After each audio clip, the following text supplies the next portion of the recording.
Our speaker here today is Dr.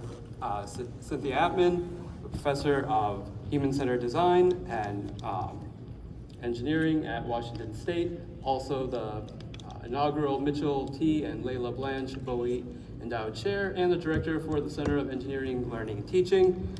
Dr. Appman today is going to talk a bit about some of her past research, her research and design expertise, and her journey in years after that, her sort of research to practice journey. I know for myself, having read a lot of your work back when I was a grad student, and that having a big impact on me, I'm excited to hear sort of your journey and how that sort of evolved from here.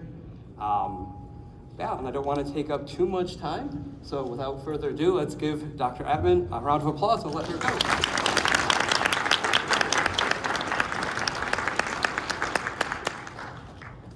Everybody. It's so nice to see familiar faces and new faces, and we have some interactive things that we're going to be doing throughout the time, and I'm very delighted that Deed invited me to give a distinguished lecture on my design research scholarship and to be funded by, or co-funded, that's really funny, isn't that's a Freudian slip if you ever heard one. Anyway, also to be co-sponsored by ERM. Both of the divisions do amazing work and are near and dear to my heart, and so it was a real honor. And what I am talking about today is, the title of the talk is Design Signatures, A Journey from Design Expertise to Design Awareness. A couple of thanks to begin with. A special thanks to Jennifer Turns, who has been my partner in crime since 1998. And a lot of this work has been done. And Corey also mentioned the endowed chair, Mitchell and Layla Blanche Bowie endowed chair. They helped fund this current work, as well as the Mark and Carolyn Gidley Foundation and CELT at the University of Washington. And I'll be talking a lot about scholarship that was funded by the National Science Foundation, and actually none of my talk would have been possible without the National Science Foundation. So it's, an aside, it's really lovely to see this many people here. I asked Corey when I was getting ready for the talk, so what does the space look like? You know, how many people can sit there? And he said, okay, well, it's really scheduled for 700 people in theater sitting. And I'm like, 700 people, really? But with tables, it's more like around 300. So it's lovely to see so many people here. I had a moment of fear. I was at the Design Research Society for their 50th anniversary a few years ago, and it was in Brighton, England. They used the Brighton Dome as one of the places to put technical sessions, as well as some of the plenaries.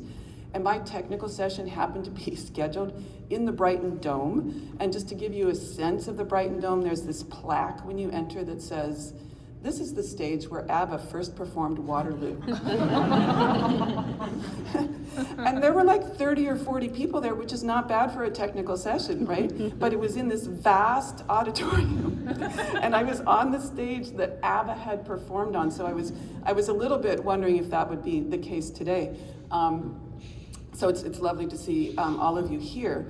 One of the things that I remember most was not only being an ABBA stand-in, and don't worry, I'm not gonna sing for you, but as I was leaving the talk, the ushers took me aside and said that they really enjoyed my presentation. And that really stuck with me. I was talking about my design research, and the points that I was making really spoke to people outside of the 30 or 40 who came to my technical session. And so that was one of the things that was really motivating for me after that talk, after being a little bit intimidated. And let me get my notes here, get a little bit organized. I'd like to do a little bit of calibration here. I'm wondering how many in the audience are familiar with this figure. Oh, wow, that's cool. Okay, how about this figure?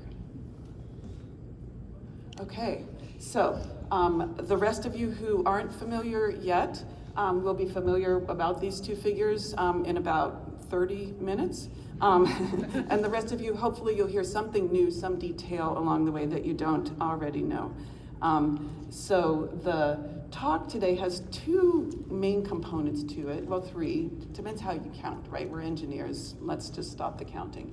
The bulk of the content is design signatures, which is sort of where I end up after starting with doing research and design expertise and really trying to promote design awareness. And that's what you see with these figures here. But I'm also going to be talking about my journey and the journey that I took to engage in design expertise research and along the whole way to design signatures.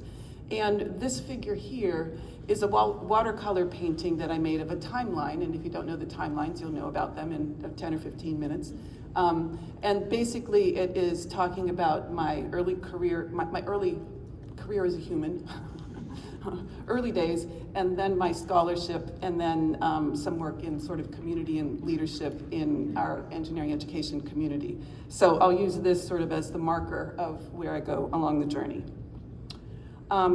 And first, I would like you to each open up the envelope in front of you.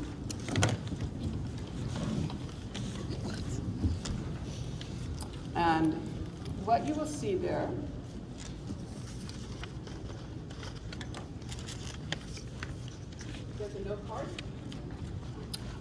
there's a note card with a stylized version of that timeline across the bottom.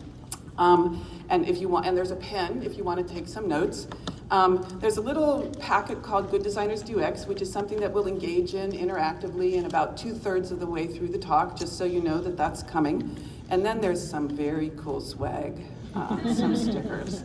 And we'll talk about what that means as we go along as well. So the first invitation is to sort of to get us all on the same page of what we're thinking about as engineering educators. I'd like to invite you to answer the question and jot down on your notes card if you'd like. How might you feel in the following? In the year 2040, the engineering graduate who wants to X might need to know Y and could learn it by Z.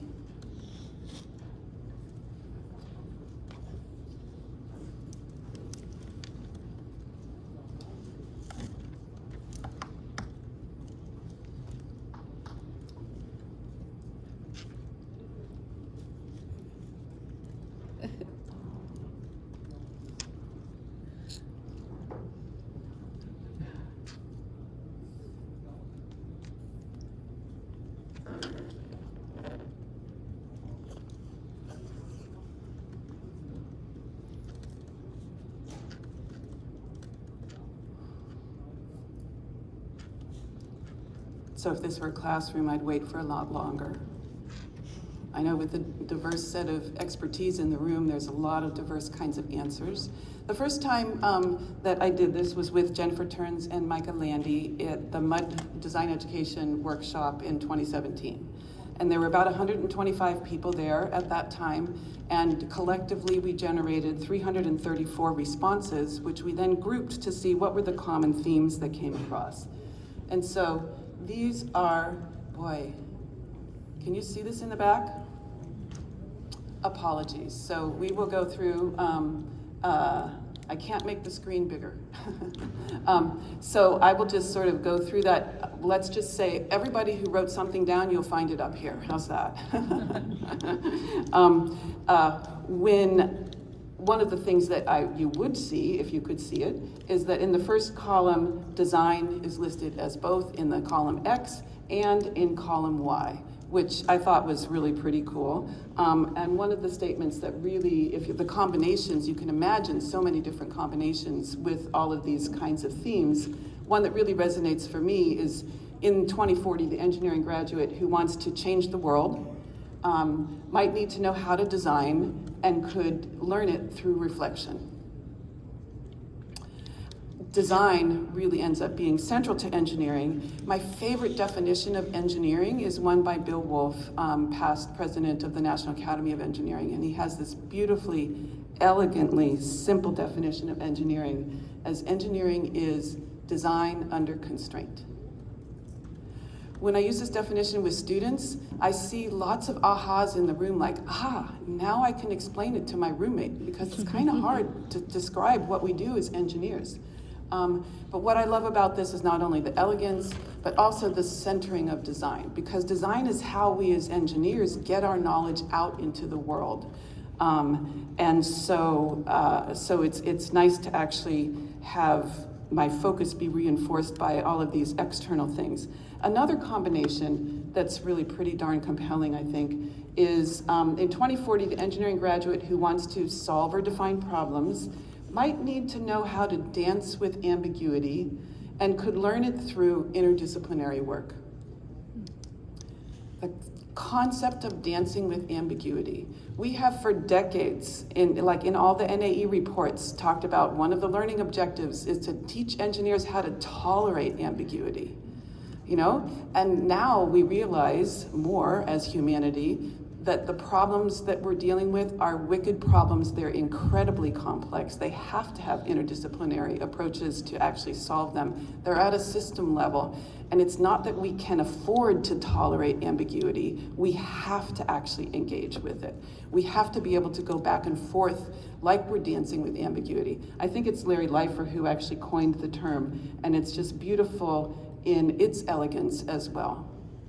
And if we think about teaching our students how to dance with ambiguity, I would say that our environment as educators, would you say that we engage in an ambiguous environment?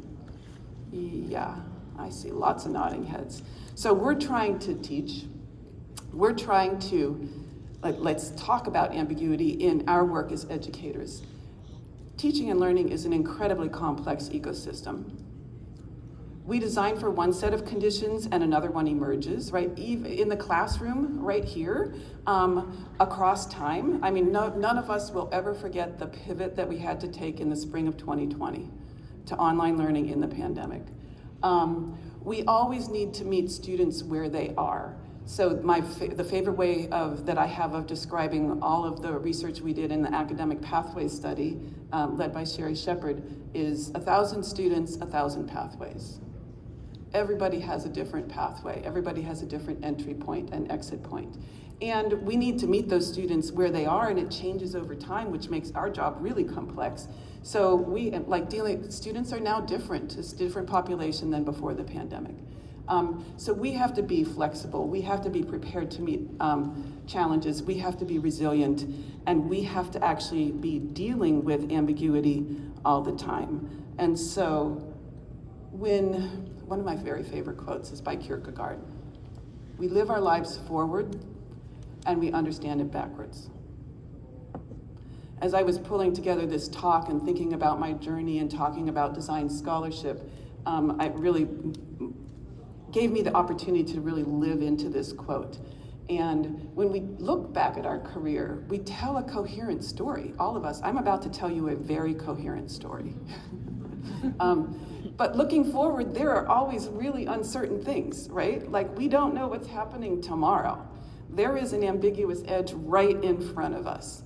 And so what I'd like to do is invite you, I'd like to suggest a listening prompt. And here's an aside. I sometimes really hate it myself when someone says this is how you should listen to a talk. So if that's you out there, just close your ears for a little bit.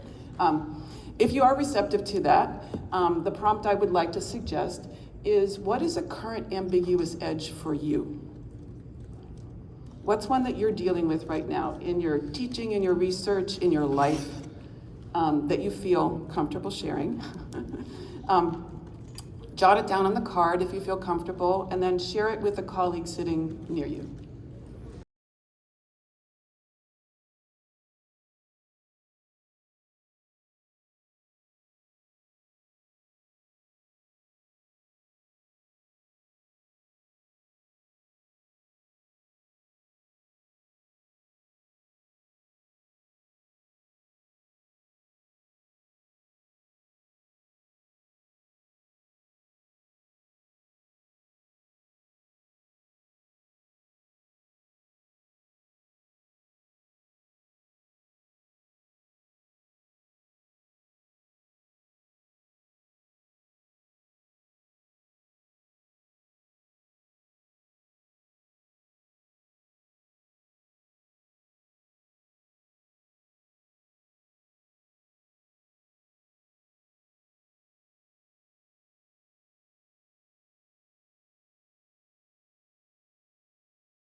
That was great. What you were hearing was the sound of ambiguity. So we'll have a couple of times to link back to that throughout the rest of the talk. And those times are going to be signified by what I call a Magritte moment.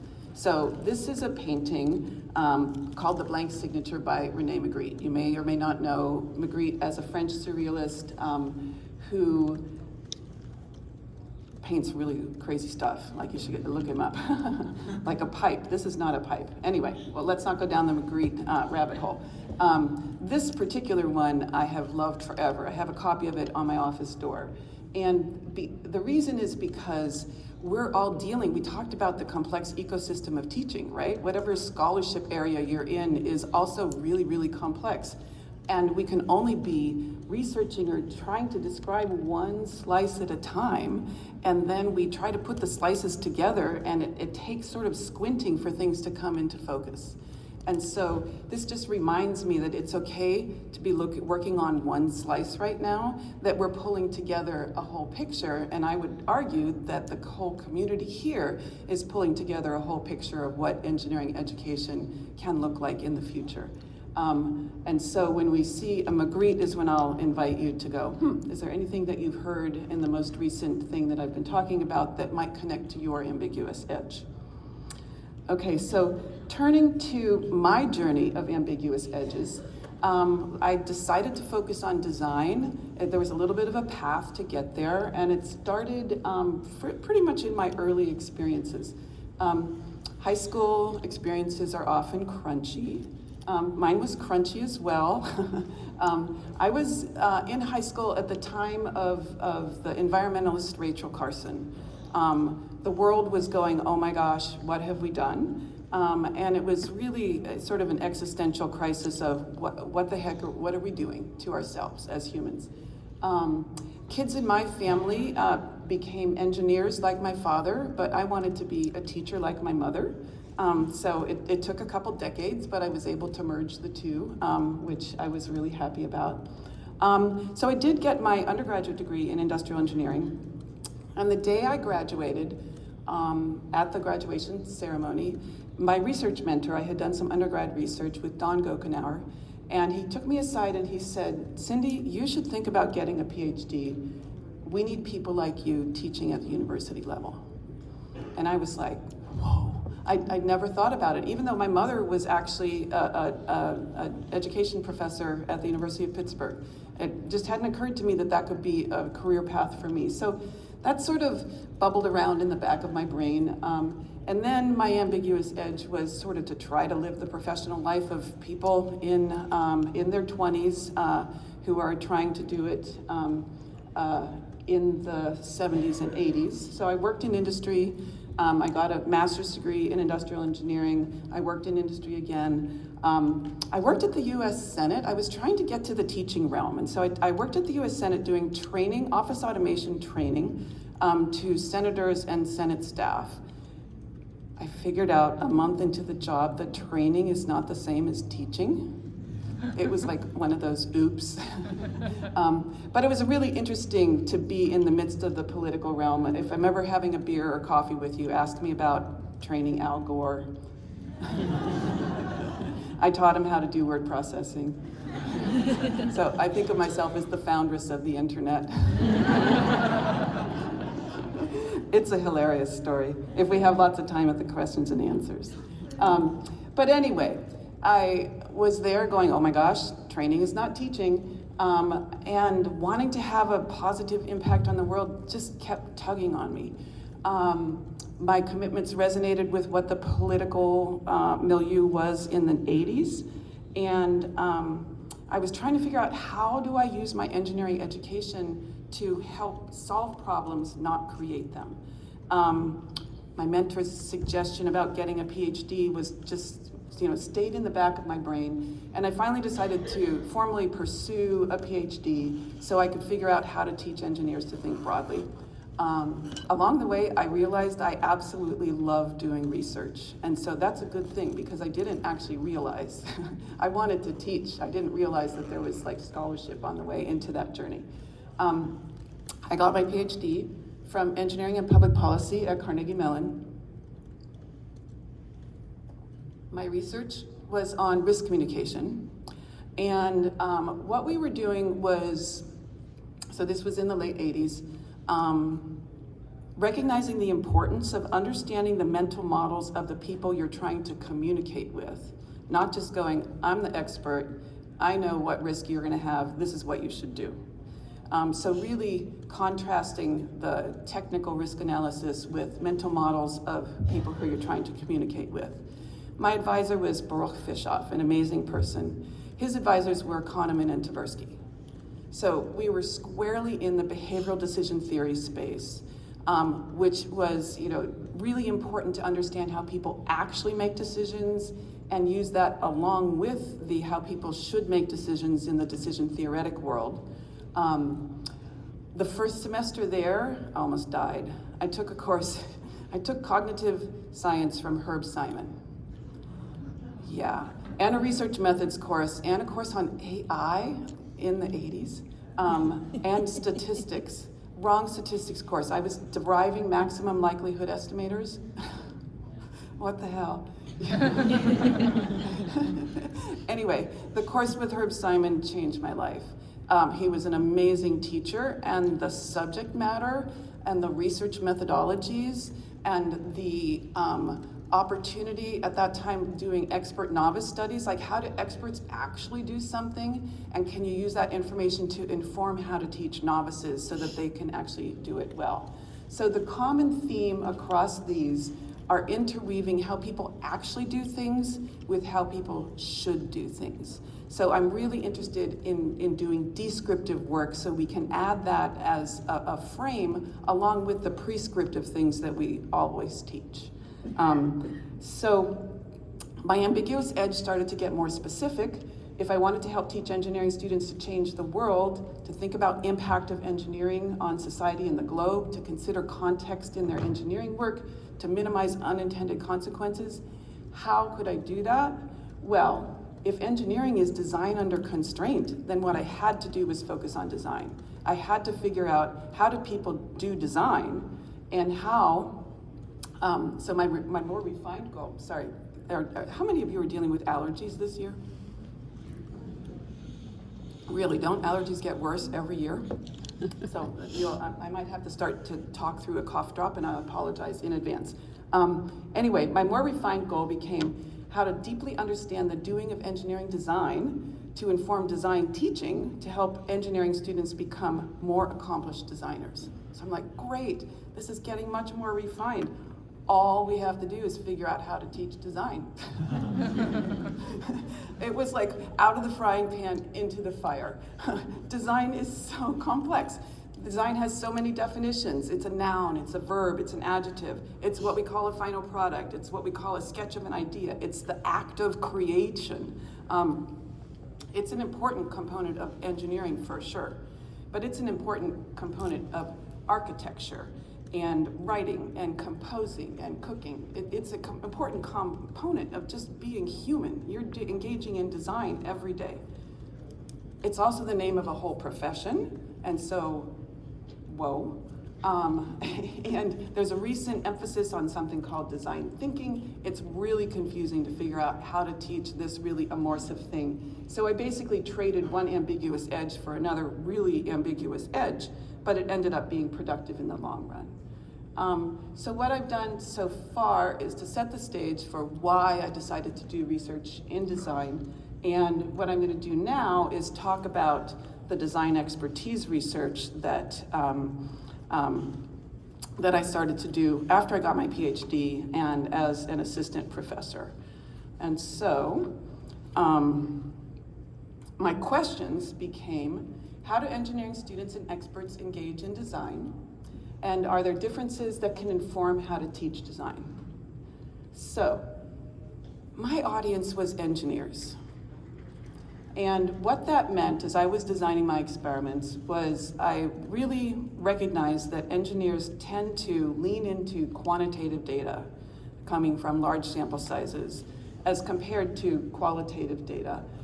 So I embarked on a quest funded by the National Science Foundation I got a Young Investigator Award, which was the precursor to the Career Awards, and it was a 5-year award at the time, which was really quite useful because I gathered data from a large number of engineers doing design with various levels of expertise so I could do comparisons. And I gathered them with large enough sample sizes so I could develop quantitative measures from the qualitative data so I could do statistical analyses so I could talk to lots of people with lots of different preferences in their kind of data. I was doing expert novice studies. Expert novice studies at the time were typically really small sample sizes, so 2, 6, 8, really small. And so I was doing things with much larger numbers. Many collaborators. As we all know, research is a team sport. And one of the things that's amazing, I was updating this last night with colleagues that I'm working with now, is that this list keeps on growing as you keep on doing research. And so I really want to acknowledge that all the work I'm talking about, the previous journey and my motivations, that was me. Everything from now forward is from the team. So here goes.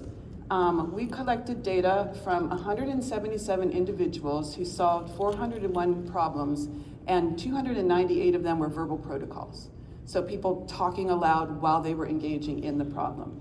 Of the 177 individuals, we had about 150 students, about 20 engineering practitioners, so we were really looking at experts, 4 educators, and 5 domain experts, so people who were expert in the domain area of the problem they were solving.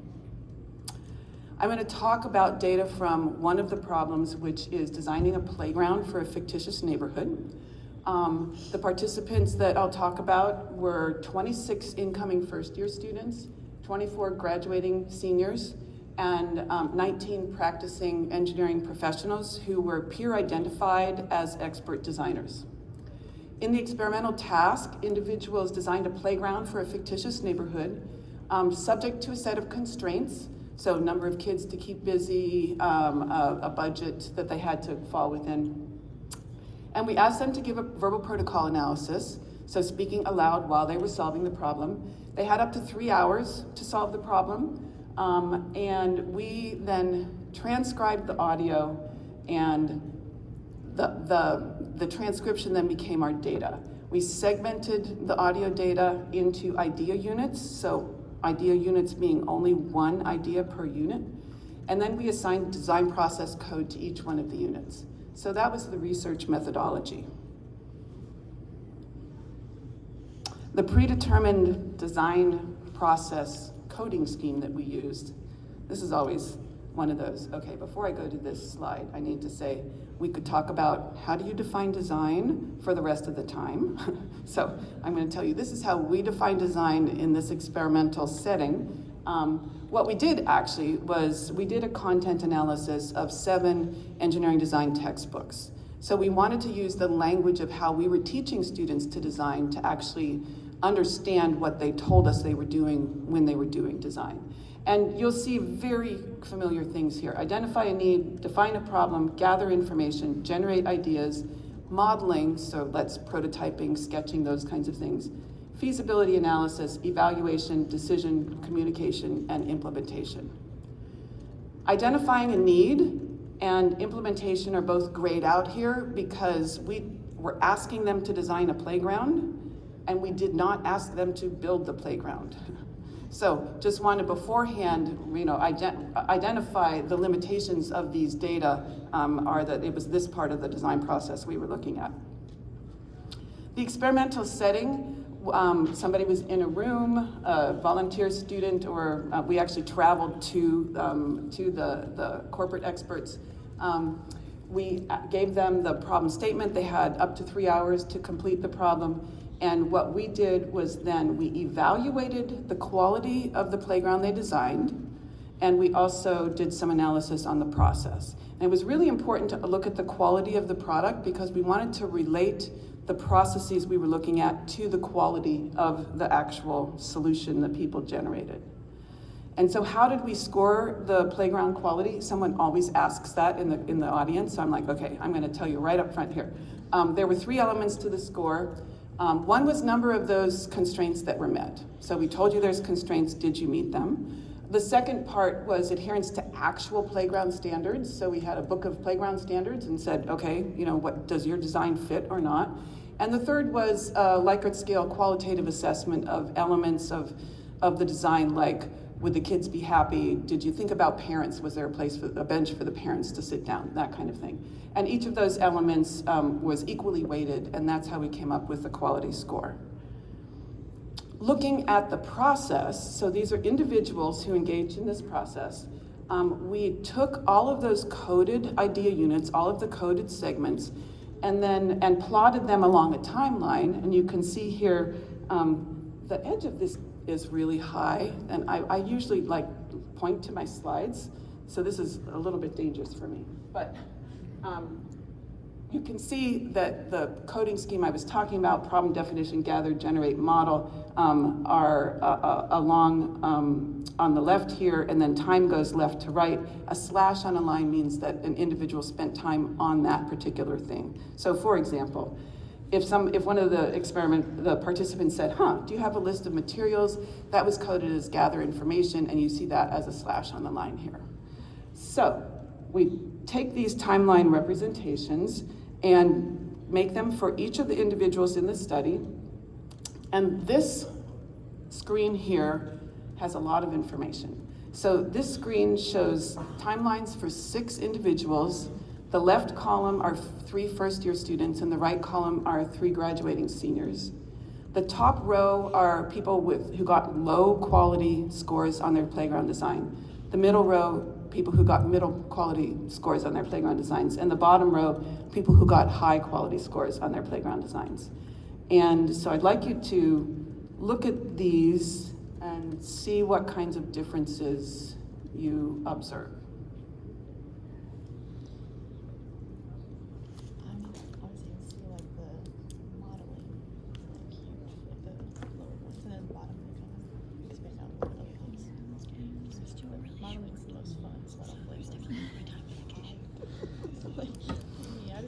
Okay, so what kinds of things are you seeing? If you already know the answers, don't raise your hand.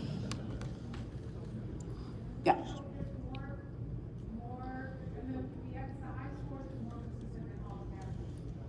So the high scores are more consistent in all categories. Yeah, so there's a more even distribution across all of the categories with the people who had higher quality scores, absolutely. Any other differences in patterns? Yeah. Yeah, also the higher quality jump back and forth. Absolutely. The people with the higher quality jump back and forth a whole lot more. Any other? Yeah. Looks like the lower quality didn't use the whole time. Lower quality did not use the whole time. Absolutely. So you all are coming up with exactly what the experimental results showed. Since I had 26 and 24, I was able to do statistical comparisons, and what we found was that graduating seniors were significantly more likely than first years to have higher quality designs. This was a huge relief. I'm sure the papers would have been published without, but it just made me feel a whole lot better that the 4 years were well spent, at least somewhat. Graduating seniors scope the problem more effectively by considering more categories of information. They make more transitions, as was noted, among design activities. And it takes a special sequence of transitions to make an iteration. And Robin Adams did an analysis of these data to specifically look at the sequence of transitions that make an iteration, and also found that graduating seniors iterate more frequently than first-year students. And they tend to progress further into the design process, so they get to those latter stages more often. And I'll go back to these data just to say, so that you can see those things in this plot. And somebody mentioned that the low score really didn't use all of the time. What we found was about a quarter of the students in the sample in the first year read the problem statement, came up with an idea, read the problem statement, came up with an idea, put down the pen. They really couldn't choose something to go forward with. It was really interesting. They didn't feel like they could actually solve the problem.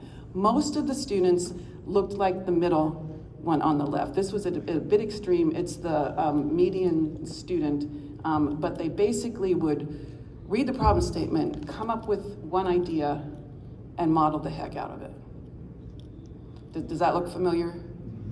Yeah. And then there were a few students in the first year and a bit more in the graduating seniors who really had this robust flow going back and forth and doing a lot of transitions. And so it was really useful to be able to visualize these data. And when we added in the experts, the 19 engineering experts, we found that the engineering experts were significantly more likely than the students to spend more time solving the problem in all the stages. So the experts stayed at the table longer. They were more engaged. They scoped the problem more effectively by gathering more information and covering more categories. They spent longer problem scoping before turning to modeling. So that's delaying the grabbing of an idea and actually leaning into it. They considered more objects in their design process, and the objects for us were a surrogate for a number of alternatives, so they were actually more broadly scoping.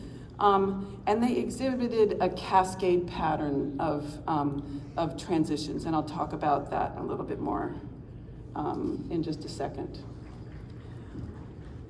I had this funding for 5 years and some follow-on funding, and ran a lot of more experiments. And we found similar patterns with other design problems. So some of you might be familiar with street crossing and ping pong. With participants from other populations, so we ran it with students from a different university, with engineering faculty and domain experts. We found it with other experimental designs. So the students who I had solving the shorter problems in their first year, I still had funding. That's why it was relevant for me to say I had 5 years of funding. I still had funding when they graduated as seniors. So instead of doing an across subject design, which the playground data I just showed you was, we could do a within subject longitudinal comparison, and so much tighter statistics, and we saw the same patterns of growth. And so it was really interesting. And a question people always have, what about teams? And so we did do these analysis with the team, and we also found the similar pattern. And so pretty robust findings to be responding to all of these different conditions. If we use the timelines as a canvas for research results, so using the high quality senior one and saying, okay, how can we convey these information via a timeline? If someone is moving towards more experienced design behaviors, along the first row here, they're engaging in more thorough problem scoping. So they're delaying starting into modeling until later in the process so they can understand the problem. We always tell our students, understand the problem first, right? This is showing, the data is showing that that's a good thing to do. Also, high scoring quality, people gather information throughout the entire process. It's not like you try to understand the problem once, right? You get into modeling and you go back, and you go back, and you go back. You're always trying to actually not only understand the problem space, and then the solution space, and then the problem space, etc. Moving towards more experienced design behaviors, people transition and iterate throughout the process. But also you have to stay the course. You know, you also need to make up your mind and stick with it. So, so these are more experienced design behaviors.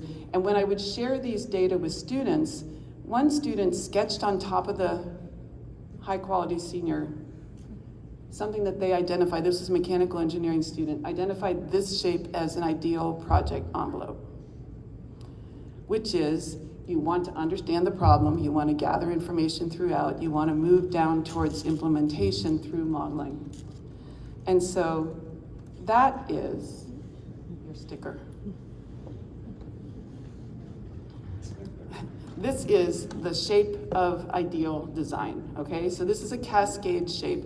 This is how you could tell your students, be a cascade. grab some stickers. We'll have lots more stickers on the way out. We want people to grab lots of stickers.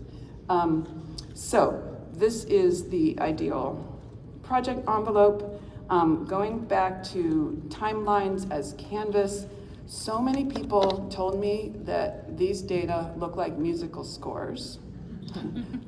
I see nodding heads, so people have been thinking that. So we decided to sonify them. So here, if the sound is still working, you can hear, this is the time, I'm gonna play for you a Bell's version of the timeline of the incoming first year student who had a middle quality score.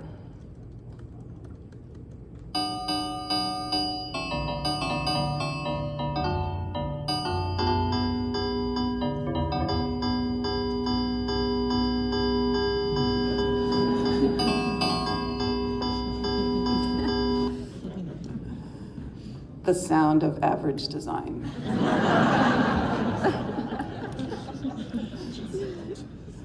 Okay, so now we want to move to what does it sound like for the high quality graduating senior? Ah.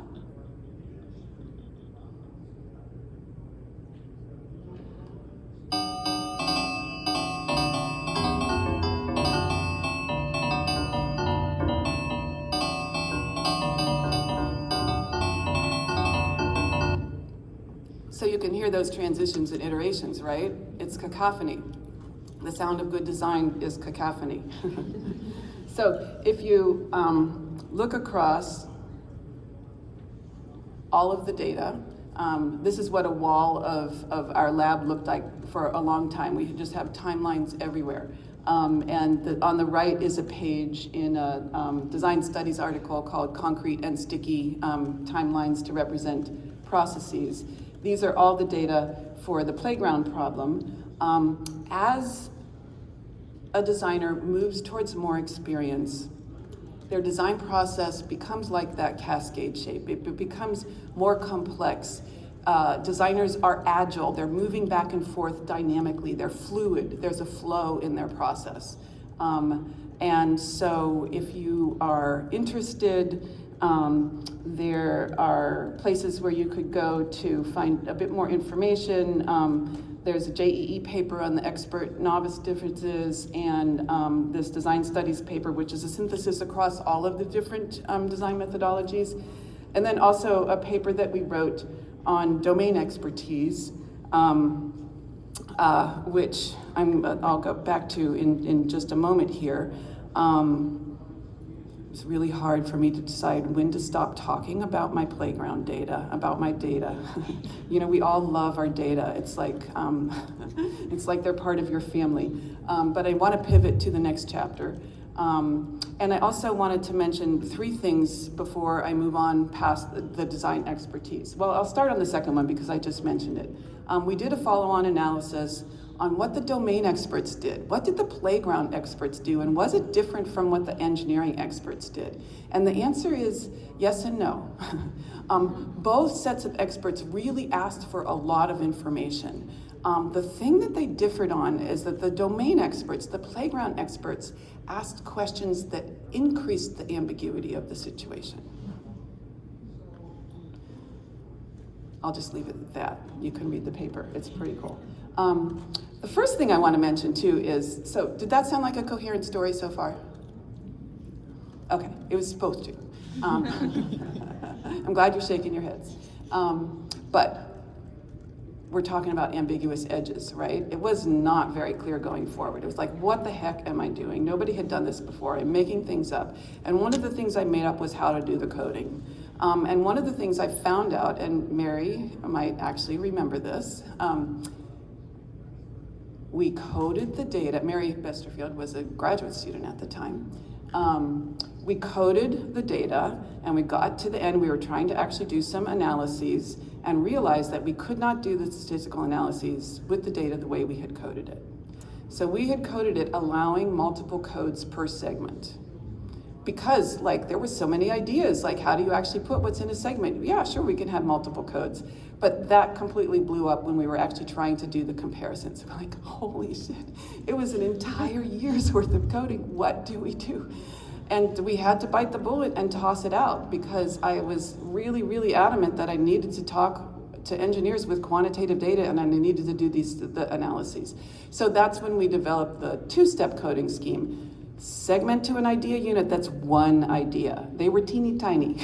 So it meant we had to do a lot more coding and then assign a code to it. And then we could do the statistical analyses that I was able to show to you. So I just wanted to say that while this is sounding like a coherent story, and I'm making it sound like a coherent story, it was not. And so when your ambiguous edges are like right now, what method am I using? What analyses am I gonna do? Who is my audience? That's exactly where we were too. And we made massive mistakes. So wanted to just keep it real there.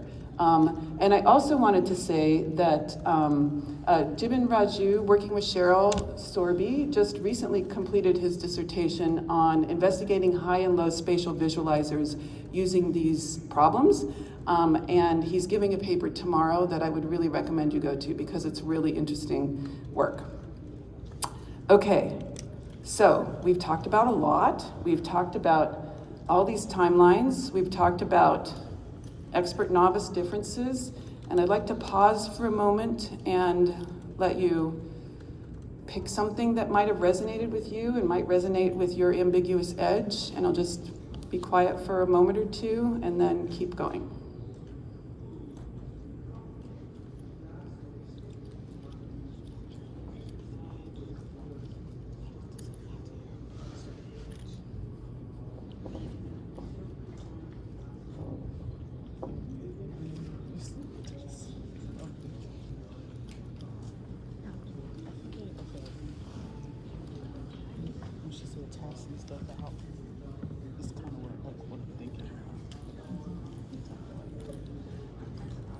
Okay, so there's a little bit of a danger I'd like to warn you about, and that is, once you see a timeline,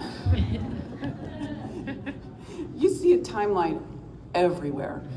This next slide, this is just art and the carpet from the Hyatt next door. You see timelines everywhere. Renee and Eileen and I, and the train on the way down, made a timeline out of Jolly Ranchers, which is why you have Jolly Ranchers in the middle of the table. You could be making timelines yourself. So I took this seeing timelines everywhere and then went into the next part of my career, which was really leaning into community and leadership. I should figure out, I shouldn't tell you this, but I never did a timing. Okay. So it was a 3-hour talk, right, Corey? So when I was doing this work in the 90s, in the late 90s, the community was really growing. People were really engaged in what is scholarship. The NSF coalition programs were just done. A lot of people were interested in engineering education.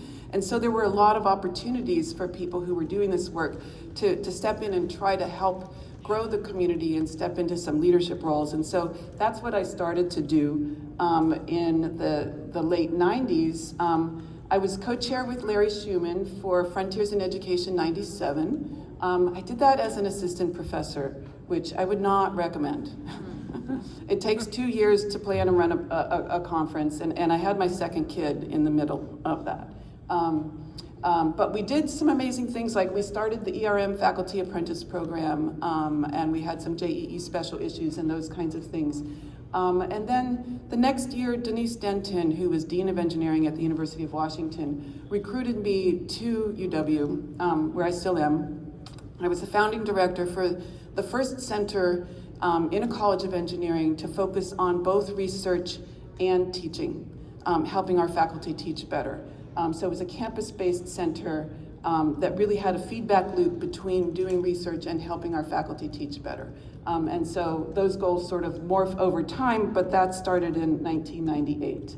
And then since We were there and already established and had established connections with colleagues across the country. We were positioned really well to apply for the first really large center-level funding for research from the National Science Foundation. And colleagues and I ran the Center for the Advancement of Engineering Education from 2003 to 2010. It was a $12 million center where we engaged in deep scholarship on the academic pathway of students, building that Sherry Shepard led, building research capacity led by Robin Adams, and teaching decision-making led by Jennifer Turns. And it would take forever if I mentioned all the names, but we had great collaborators across 4 institutions, and Colorado School of Mines, Howard, Stanford, and University of Washington. And I really encourage you to look at the final report for what those research really contributed to the field. And then what started happening is people started to retire. I remember in the mid-00s, Charlie Okamoto. How many people know Charlie Okamoto? Yeah, Charlie. So Charlie was at IUPUI, and he told me that he was going to retire. I remember, you know how like you remember where you were, but you don't remember what city you're in? I remember we were at the top of an escalator, and the carpet had a big, huge pink rose on it. And Charlie told me he was retiring, and that I wouldn't see him next year. I'm like, no way, that can't happen. Like, how could people not know Charlie Okamoto? And so that led to Jennifer and Ken Yasuhara and I leading a project where we had amazing early educators, most graduate students, interview people who were pioneers in the field of engineering education research. And you can see those stories on the Pioneers website. So I invite you to look at that. We were really trying to capture the moment before people left us and retired. And then the final sort of leadership at the community level, Jennifer and I pivoted to work on Jennifer's scholarship area, which is reflection. And we got a large grant from the Helmsley Charitable Trust to work with 12 institutions, 4 community colleges, 4 teaching-focused institutions, and 4 research-focused institutions to really look at how to use reflection to help students learn. Sort of what's the smallest intervention possible that you might add to one of your classes that could really bump up learning? And we did it from a bottom up. We found out what are people already doing in their classrooms that is considered reflection. So you can go to the CPRI website and see 120 instances of using reflection in engineering classrooms. And so I would like to invite you to do that. So if this was a different talk, I would go into a lot more detail on those centers, but I was asked to talk about my design scholarship. And so I'm going to leave behind those centers, except for the fact that as I was like pulling together this talk, I was like, why did I do all that? Or how did I do all that? And I would say that the only way I got through it is with a little bit of humor. And in the whole realm of kids really help you keep it real. When I have 2 kids, Abby and Toby, and when Toby was 2 and Abby was 5, we went to a beach vacation, and I was putting up a netting around the deck so Toby wouldn't fall off and get hurt. And Abby picked up one of the cable ties and pointed it at me and said, "This is a magic wand." And I said, already I feel all the stress leaving me and I am calm. And they said, "No, you are a frog." I put that little vignette on my door next to Magritte to go, okay, it's okay not to know what you're doing and to focus on your kids. And so that really helped me get through things.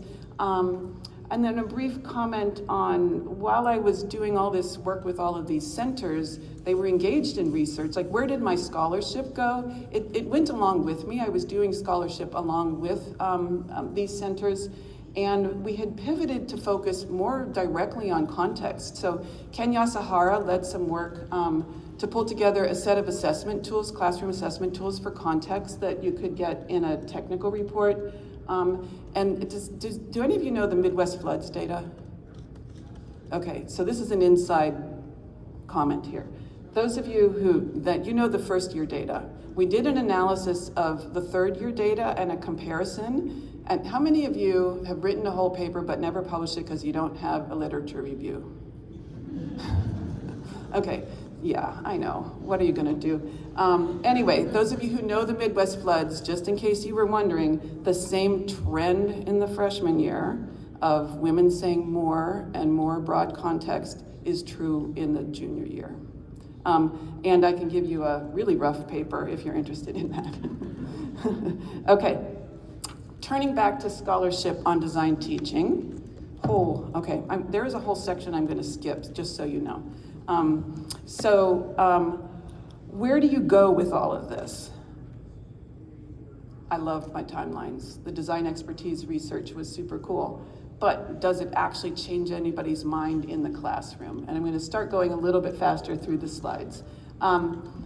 Revisiting my ultimate goal, how to teach engineering students to consider context. Are these findings useful? Well, we have this whole milieu of how we teach design, right? It's capstone design, first year design, design spine. Where do you actually fit these, something like looking at these data in? Design is often taught with node and arc models, right? We see box and arrow, the traditional mechanical engineering model on the right there. If you do a search on design process models, Google gives you a bajillion back. There's a great resource called the Doublerly Compendium of Models that I often use to show students about the variety of design models. But as we know, George Box has told us, all models are wrong, some are useful. So we teach our students with these box and arrow models, and I propose that if you make a companion model with the timeline along with it, you can say, okay, this is what you should be doing, the prescriptive model on the right, and we tell people you should iterate, right? That means in this model, go follow the arrow. If you also add a timeline and say you should iterate, you can say, look, high quality design processes include iteration. So using timelines to teach is really useful. And when we ask students, we show them these data, they really resonate with it. So for example, a mechanical engineering student, this is super valuable, much more compelling to see real data and detail, makes me believe instead of tuning out prescribed information. And then there was a civil engineer who said, so cool to see it's statistically relevant because now I can prove to people that understanding the problem first is crucial for success. So our engineering students love the data too, right? And so we're using the data in the classes and we're asking students, oh, would you change your behavior? And they're like, yes. And then we're thinking, would you really change your behavior? And so what I am going to do, so the translating research into practice is the next part of the talk. We really were leaning into ambiguity. Briefly say I worked with some amazing undergrads at the University of Washington with a series of seminars where we're leaning into what we were trying to figure out. What is it to be aware during a design process? What is what we were calling design awareness? And so I'm going to talk briefly on some and skip a whole one about design signatures, Good Designers Do X, and a Dear Design seminar, and diving into design signatures. So take a moment, maybe on the card, and sign your name as if you were signing it like on a formal document, like a student recommendation letter. And then if you were buying a cup of coffee, and then when you were in grade school, trying to learn to write your name.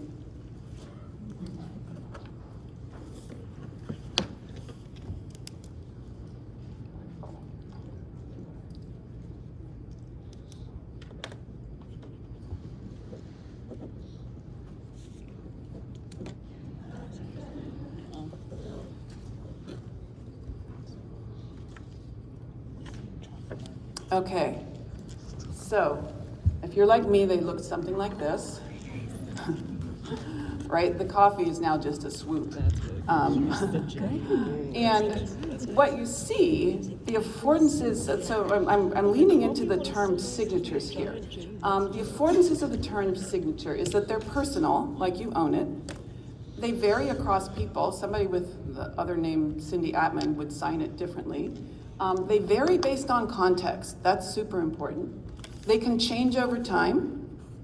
and they are under your control. I could sign buying a cup of coffee a lot neater. And so using the word design signature, if we think about each time we engage in a design process, behind us we're leaving an invisible tracing of how we engaged in design activities. And if we think of those as signatures, you have a different signature that you've left for each design activity you've engaged in. So that's the concept that we're leveraging. And so each time design project, you have a design signature. Design signatures also vary according to function. So you would have a different process for a capstone design project than you would for a 2-hour afternoon design hackathon, right? You don't have the time to really go understand the whole problem completely in a hackathon. So you can intentionally think about having a different kind of signature. You can use design signatures as an organizing principle. You can plan new projects. I'm going to have a different one in my design hackathon. You can use it as a guide to monitor your process. Am I doing what I should be doing 4th week into my design capstone? And you can use it to reflect at the very end, how did I do? Did I do what I wanted to do? And so the other affordance to the concept of a signature is, so Simone Biles has a signature balance beam move, right? You know it's hers, she created it. You might have a typical way you want to engage in design. Like, do you want to be the idea generator? Do you want to be the person doing the physical prototype? You could also use this as a way to go, the design signature I want to have for me looks like this. And then you can use it in these metacognitive ways to plan, monitor, and reflect. And there is a whole set, so that creates opportunities for the new ambiguous edge, how to actually get students to have active experiences with these timelines. And I'm working with an amazing set of people. We call ourselves Design Signatures in the Wild. And I think people are in the audience. If you're here, raise your hand so you can see. So we've got Reed Bailey, Nicole Batruni, Susanna Howe, Daria Kotis-Schwartz, Micah Landy, Karina Patel, and Eli Patton, and Jennifer Turns, and Renee Capella, and Eileen Zhang. So you can ask people about what I'm going to totally zoom through in the next set of slides. We have been, and we gave a workshop yesterday, and were any attendees of the workshop yesterday here? Cool. 31 people came, and they were engaging in a design activity, and what we're doing is pulling together a set of design activities that you can do in your classroom, and we have various data collection methodologies, and our whole goal is to help students make their invisible design process visible. Like, how can you see your design signature? And so we do it with all kinds of short-term projects in the classroom, like the Marshmallow Challenge, a balloon-powered cars, a solar shade. In the workshop yesterday, we made towers out of Oreos. We do it with various data collection methodologies. So for example, just a physical piece of paper filling in bubbles, and you can see a pattern. You're making your invisible pattern visible. In the pandemic, I had to pivot to Google Forms, and so you can collect data with Google Forms. You can collect data with spreadsheets, and you can collect data with a web-based app that some undergrads developed that I'm not going to spend much time on, but you can track synchronous and asynchronous projects. And I have seeded it with some design models, and a really important part is whatever design model you're using to teach your students, you can enter into the app so your students can track processes the way you define them. And that's what our Design Signatures in the Wild crew is doing. These are timelines with teams, researchers coding their own team, building a pipe cleaner tower. You can see the different processes. These are data from a semester-long design project of first-year students that Reed Bailey had using the asynchronous feature of the design. And what we're doing, the whole point is by making the timelines visible, you're creating boundary objects that the students can look at and understand what they did. they can engender conversations with the team. This is what we did. No, it isn't. This is what I did. What did you do? And you can really start to understand, you can compare it to expert behaviors, and you can start to grow as a designer. So the students love it. I won't read through all the quotes, but students really are learning important things. Like, it was a great reminder to reflect on the process instead of blindly going through it. First-year student saying this. Wow. We're on the road. We're giving workshops at other conferences and talk to any of the design signatures in the Wild crew. And so I'm going to give you a Magritte mini moment. If anything captured your interest in this segment, jot it down in the next 15 seconds.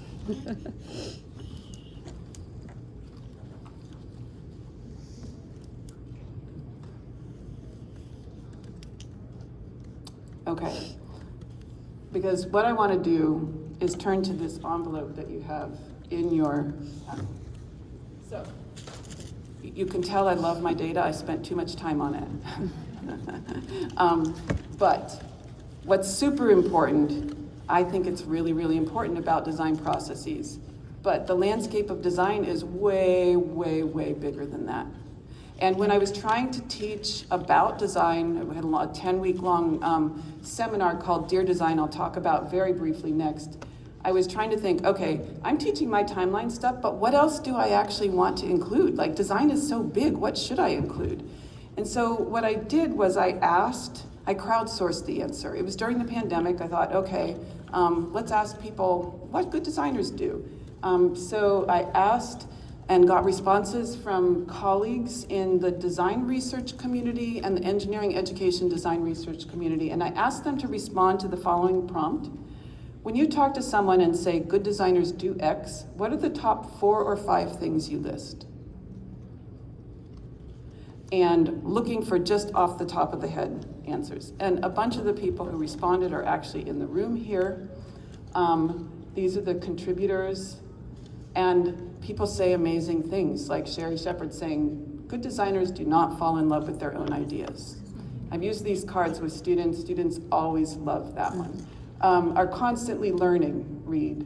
Include as many people and processes as possible, Jennifer. Attend to the ethics of their professional actions.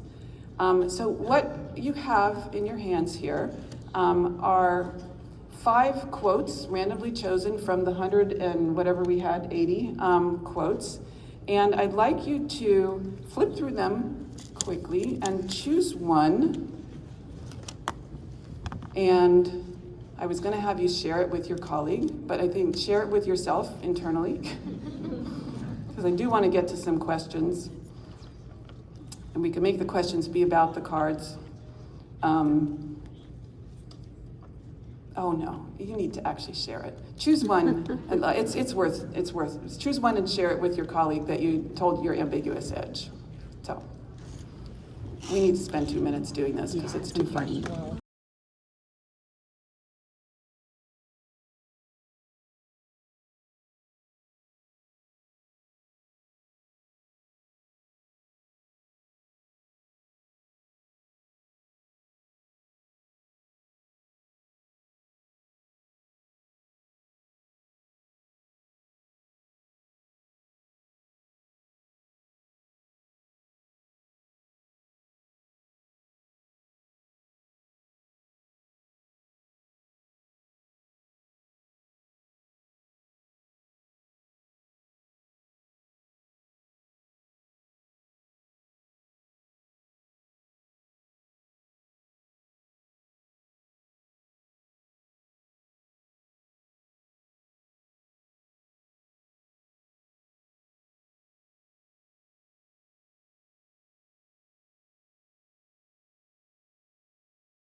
I know, that was way too quick. I'm sorry. We have used these cards with undergraduates and master's students and PhD students, and they engender amazing conversations. And they should be up on our website by the end of the quarter. We'll put them in Miro boards and also give you files that you can print and make the cards if you like. And there will be a spreadsheet with the quotes in there. I only ask that you always keep the name of the author connected with the quote. Because they're amazingly compelling. So, like I said, students really, really resonate with them, and these are some postcard representations, which I'm going to breeze through. This is a reflection that the student included at the end in an online seminar after engaging with these cards. So, I am going to zoom through a 10-week seminar that I developed. And Juliana Flores here helped to teach, and Juliana is giving a paper on the experience of teaching that on Wednesday, right? Tomorrow, okay, Tuesday. And so here goes. Okay, Yuli, see if I can actually do this. Again, landscape is more than just my timelines. That's why I wanted to get these Good Designers Do X quotes. Designed a 10-week virtual seminar. This was during the pandemic. Well, we started physical and then we went to the pandemic. Have any of you seen the book Dear Data? Beautiful, beautiful book. Totally resonated. I ripped it off and did Dear Design. And so these are the learning research principles I use. I'm zooming past those. In a 10-week seminar, what we basically did was we had students engage in a design experience each week and create a postcard representation of their design process, share it with each other, and then we used a different lens to interpret. So my research results were one lens, the Good Designers Do X were another lens. After 10 weeks of doing this, they then created their aspirational design signature. This is postcards from the 9-week journey of Eileen Zhang. So this is how she represented design each of 9 weeks. And these are representations. The end assignment was to do a representation of their aspirational design process. Students after this seminar are deeply reflective about their design processes. And I would invite you, on your pen is a website called deardesignsignatures.org. I would invite you to go to the website and go to the Dear Design tab, and you will see 200 postcard representations of design processes made by mostly engineers. You'll also see the research, and you will be seeing the teaching activities that we've been using with design signatures in the wild. So this is going to be a repository for all the stuff that I talked about today. And so I really invite you to look at that. And oh, it's so hard not to talk about design awareness questions. Jennifer Turns and Juliana Flores and I are working on, not struggling, we're working on a paper where we're trying to connect design awareness with metacognition and in the classroom. So stay tuned. When are we submitting it, Jennifer? August. I said a decade later yesterday. She said, no. Okay, so ongoing work, design signatures in the wild, see workshops. I've already gone over those things. See it on our website. I want to end talking about the research with words from the students. And these are words from the students who we were trying to actually describe the concept of design awareness. And Khadija Jordan talked about design awareness as seeing the rest of the iceberg. And Nicole Washington is defining it as knowing where you've been, where you are, and where you're going in a design process. Which then totally links to, you're not getting another Magritte moment, sorry. But Nicole's quote totally links to then me wrapping up and going back to my journey, knowing where I was and where I was going. Back to Kierkegaard, we live our lives forwards and understand them backwards. Or how many are Talking Heads fans? Okay, more recent version of this quote is, you may find yourself behind the wheel of a large automobile. And you may ask yourself, how did I get here? And the answer really is same as it ever was. Oh. On the music part, I have been wanting to connect with David Byrne or Laurie Anderson to try to turn the timelines into a performance piece. And I thought crowdsourcing, if anybody here knows, anybody who knows David Byrne or Laurie Anderson, please let me know. Okay, so I had to ask that. I would have been so disappointed if I had not. Okay, so anyway, here we are in this journey. I've been telling what sounds like a coherent journey, but remember there were lots of ambiguous edges along the way. And one of them was, have you ever written a title or an abstract and then had to do the paper or presentation and go, what the heck? What did I say? And so, yeah, that happened with me because I said I would talk about my journey, and then I said I would talk about some of my detours and lovely side paths along the way, which led to an absolute existential crisis. What is a detour? What is a side path? I had a lot of fun. I made all kinds of representations of my path, trying to answer that question that I told myself I was going to have to answer. I pulled out Rilke's Letters to a Young Poet. Remember, about loving the questions, and I really found. I really recommend Stephen Mitchell's translation, by the way. I really found that loving the questions matters, and the questions are things like, what counts? Like, what kind of story are you trying to tell? I was trying to tell my story of my design scholarship here. So I included early on, I had scholarship and community and leadership. The green line is me in the classroom. I talked a little bit about me in the classroom, but not too much, but there's lots more I would talk about. The teal line is me as a parent, and me as a partner, and me. I didn't expect that. Me being the frog. Yeah. Amazing partner and amazing kids. And the purple line is just being human, right? Like, I love to travel. I love art. I've been trying to figure out how to meditate for 30 years.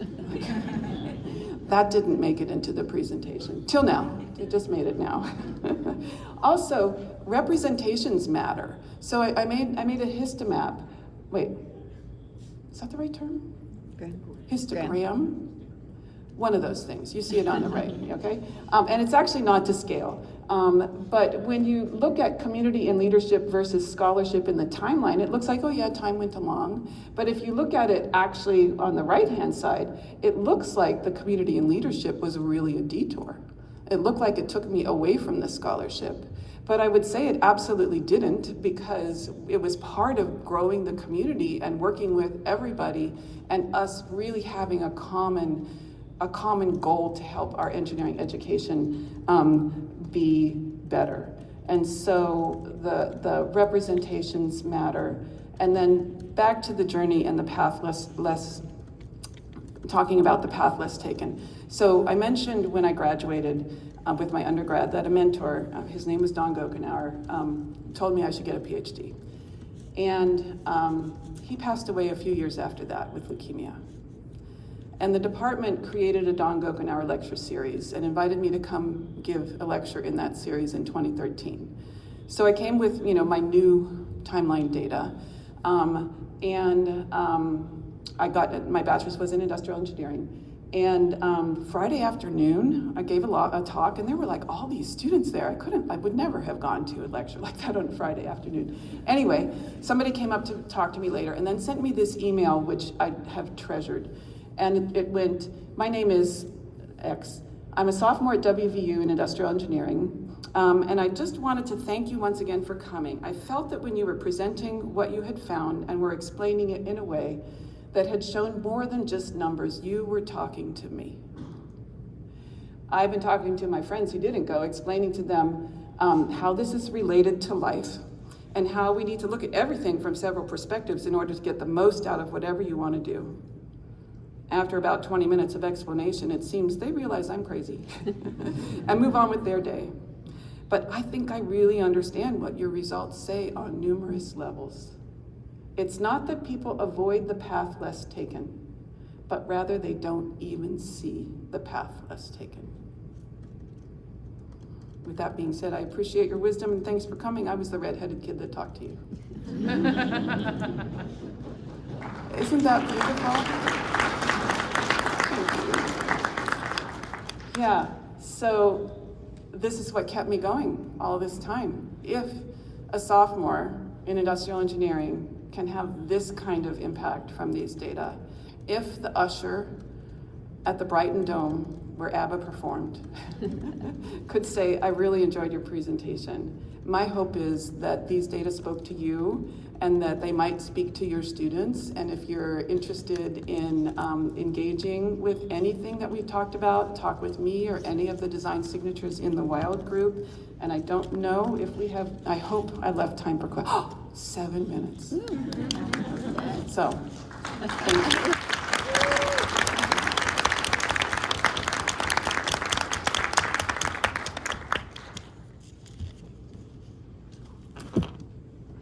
What questions come to mind? Just a quick question. I'm a high school teacher, and when you're trying to get kind of the metadata down of where you are in the stages, could you talk briefly to how you're collecting that data in the midst of, their activities? So one thing that we have done, or what I do with my students and we're doing in Design Signatures in the Wild, is we'll have a team of 4 people, and we'll have 3 people do the task and 1 person is an observer. Yeah, and the students who were doing in the Dear Design seminar, who were doing their process and capturing their process, much harder. Like if you're doing, I actually, it would be interesting if you try that, like do a process and try to capture it. It really invites reflection, like what am I doing? What is this categorized? Like it changes your process in the moment. But yeah, we have 1 observer, and it turns out that the observers are the ones who really learn a lot because they're struggling with what does this mean? So that's how we engage in it. Great question.